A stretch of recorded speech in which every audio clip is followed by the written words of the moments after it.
Konting anghang sa maulan na pananghalian.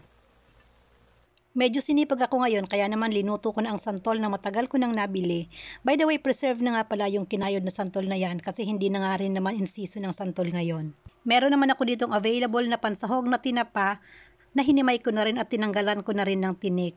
At itong pasayan or ang hibe. Yan ang bagay na pansahog sa santol. At syempre yung basic na ingredients, bawang, sibuyas at luya. Yung nabibili nga pala na preserve na santol ay kailangang pigaang mabuti para mawala ang sobrang asim at alat kasi nilalagyan nila yan ng madaming asin as preservative. At ito pa ang isang tip. Huwag muna maglalagay ng asin o anumang panimpla sa gata. Saka na lang timplahan kapag nailagay na yung santol kasi nga posibleng maalat pa rin yan dahil sa pag-preserve. Ang iba ay gusto na purong santol lang na gulay. Ako naman kahit puro o may lahok, okay lang sa akin. At dahil meron naman akong dried na laing dito, linahukan ko na. Siya nga pala may mga laing na sadyang matigas o makunat.